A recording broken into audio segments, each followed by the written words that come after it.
Shay, aka Salty Stitcher, and this is my second video. I was really excited and not comforted, well, comforted, sure, but encouraged to see the response I got on my first video. And so this is a bit late, but I was really excited to go ahead and get this filmed so I can get this out, which means it might be a bit simpler than they might end up being in the future in terms of like not having us like any kind of extra camera angles or anything like that. Because honestly, I need to figure out how to add that stuff into iMovie, and I'm not really into that right now. Allergies, it is the pollination season right here in Texas, and so this is probably the 16th time that we've had a fresh pollination drop, if you will, and so I'm not feeling the best, to be honest. So if I'm sniffly or I'm low energy, that's what's going on. But I really wanted to get this out. The other thing that kind of kept this from being done sooner is the Deadly Aquarium Sal frame. So I finally got it finished, but it was it took me all week to get the rest of the stitching done for that. Which I think when I showed it on Saturday or Sunday last or whatever it was, I only had the black. So now it's done, which I'll show you next time I do a floss tube. But this is my first video, right? In my head, I kind of imagined like cliche baby letters, like baby block letters that say "My First Mirabilia," or something to that effect. But these videos are going to be me doing something new, right? Whether that's a new designer, a new type of pattern, or a new stitching skill or something to that effect. It may be stuff I've done before, and I can give you some of the tips and tricks I've accumulated, but it may also be something that's completely fresh. And so I will be sharing things that other YouTubers have recommended in their videos, and hopefully putting all of those in the description. But we'll go ahead and get started. This is my first Mirabilia start. I talked a little bit about why I was kind of hesitant to do Mirabilia, but I am ADHD and I'm motivated by a challenge, and so I definitely wanted to try. This is Cathedral Wood's Goddess, and I've gotten a little bit more done, but again, because of the Deadly Aquarium frame rather, it delayed me adding extra stitches in. But this is where we're at. I really do like her.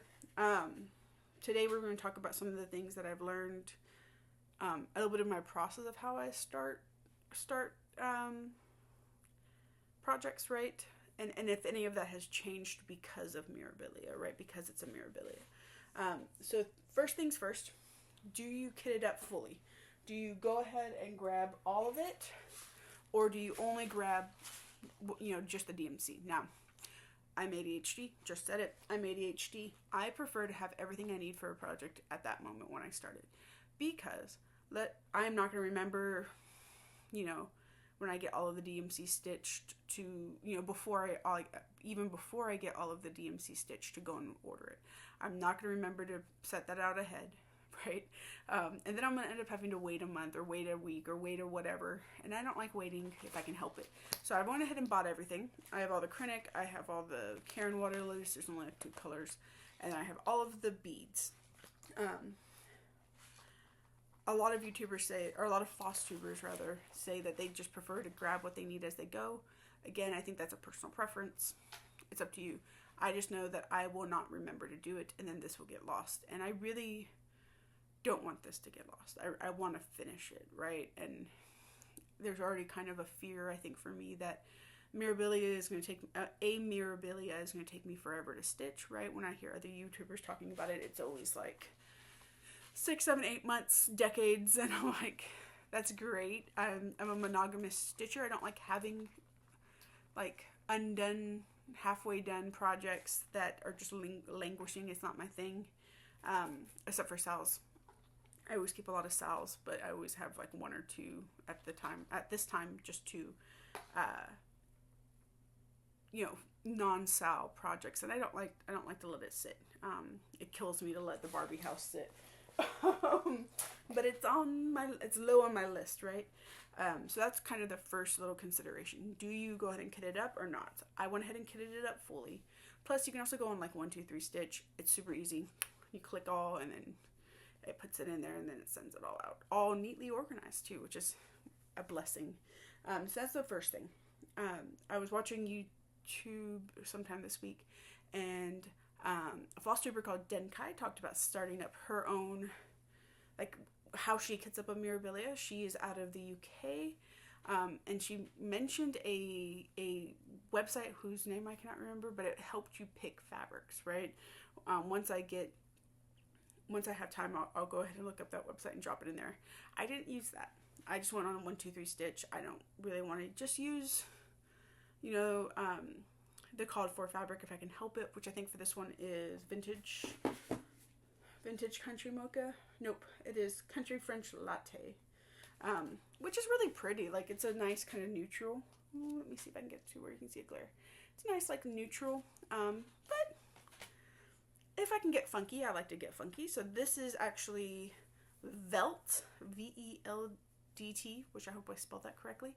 Or, yeah, spelled, pronounced, whatever, by Picture This Plus. And this is a 32 count. Now, originally when I bought all the kit, I bought it in a 36 count, so I was hoping I'd make her a bit smaller. But to be honest, once I actually looked at the stitch measurements, I could get away with just like a fat quarter of it. I didn't have to size up to get the 32 count. And then I was watching videos. Cross Stitching the Globe mentions this. Fibers and Floss Canada was mentioning it, as well as the Huga Stitcher. I'm going to mispronounce that.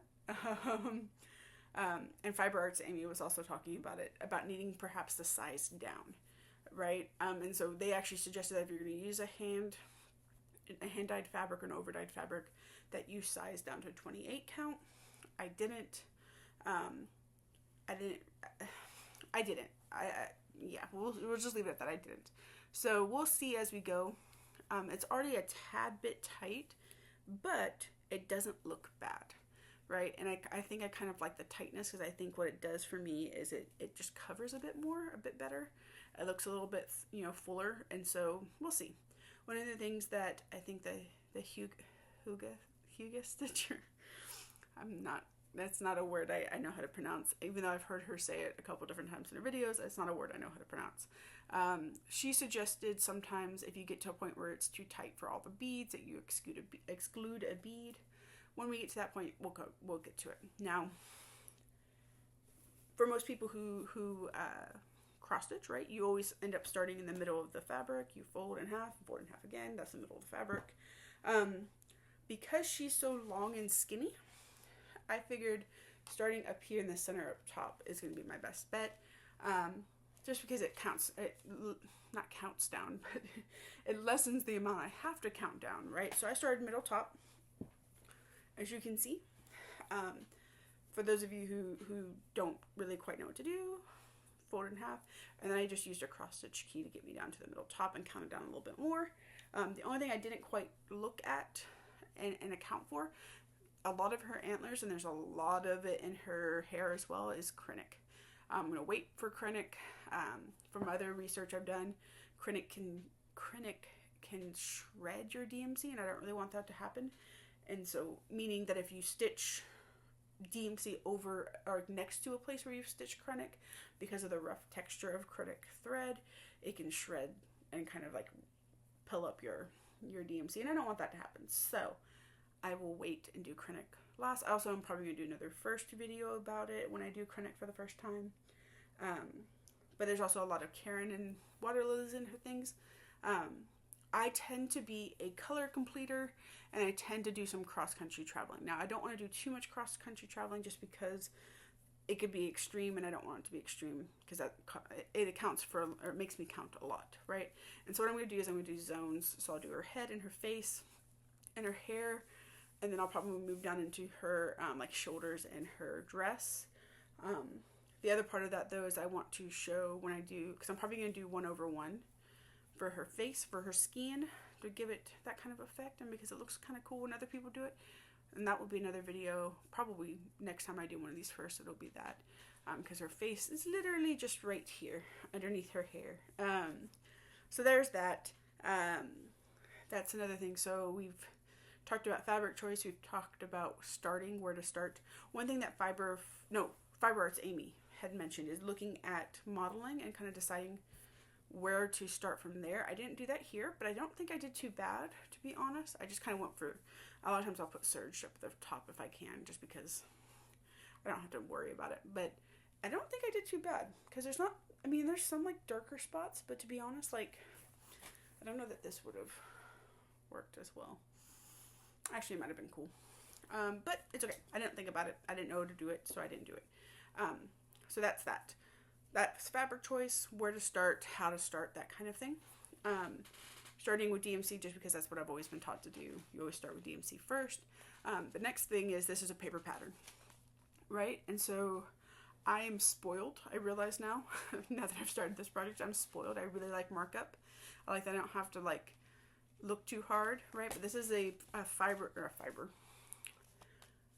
This is a paper chart. So one thing that Cross Stitch the Globe mentions, I believe, is taking this chart to FedEx or to UPS or whoever and having it scanned, which is what I did.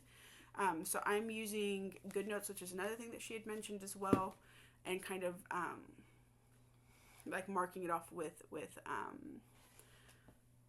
I can actually show you. Marking it off with, let me just scooch in super high. Marking it off with yellow highlighter in here. Now, one thing that Stephanie over at Cross Stitch the Globe had mentioned is using different colors so you can track progress. I haven't done that yet. I might do it. We'll see. Really what I think is probably more likely for me to do is to use different colors to represent different types of thread. So having a different color for Karen, having a different color for Krennic, and then having a different color for beads and DMC and so on and so forth. Just so I can keep that separate in my head, because I think it'll be a bit easier. What I have also done is I have, ooh, that was a loud noise, sorry.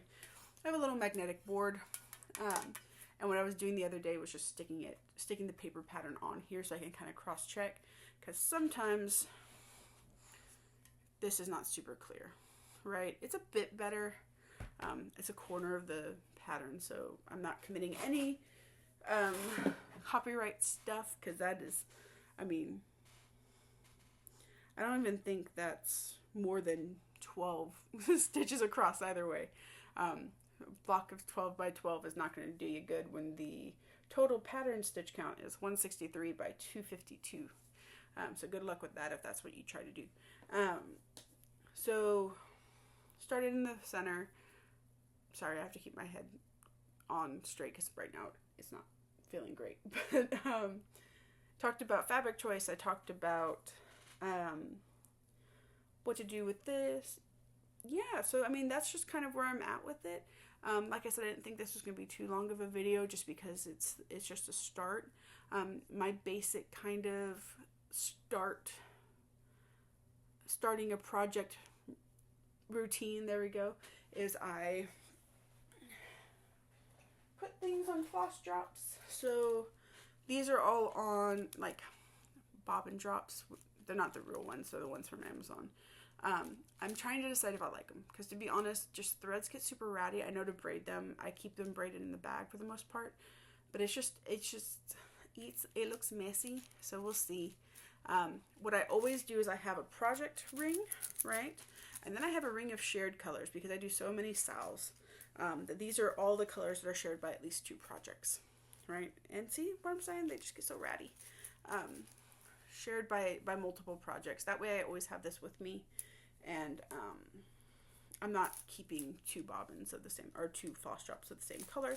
So I have my only used by this pattern, and then my shared bobbins thing. And then I took some video of it actually when I was setting it up. I used Threadalog.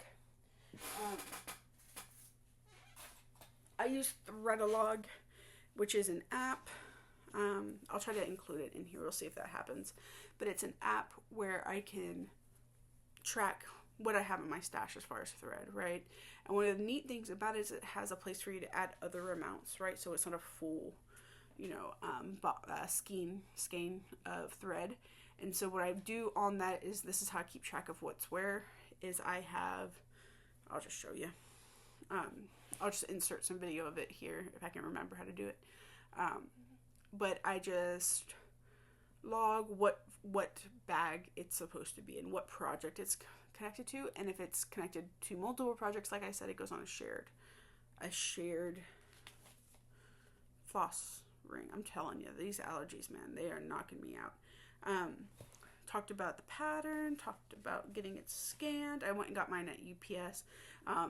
Poor kid behind the counter just looked at me like they had never been asked to do that before. That's not true. They were very competent. I just think that they were kind of concerned because the shape of these patterns is very odd. And so it was all good that all's well that ends well, rather. Yeah, I think that's about it, to be honest. I will get back to you when I'll get back to you on this project when I start to do her face, which will probably be in a couple weeks when I'll actually put the video out. It won't take me that long to get there. But we'll talk about doing 1/1. Some things I planned, if you will, is I'm going to do skin 1/1. I'm going to try to decide if I can do beading in hand or if I need to pull out a hoop. I might purchase a nerd hoop for it. We'll see, because they look kind of nice. And most of my hoops are they're old and they don't stay together very well anymore. I'm going to try Nemo thread as well as invisible thread and see which I like better. Both of the Karen water lilies for this pattern are variegated, and so I already stitched generally with the Danish method. No, the Victorian method or English method. I always get them mixed up. So I'm not too worried about it. Like, I complete next before I move on, generally speaking. But since both of these are pretty heavily variegated, maybe this one's not super heavy, but it's got some color difference to it. And then this one has got purples and grays.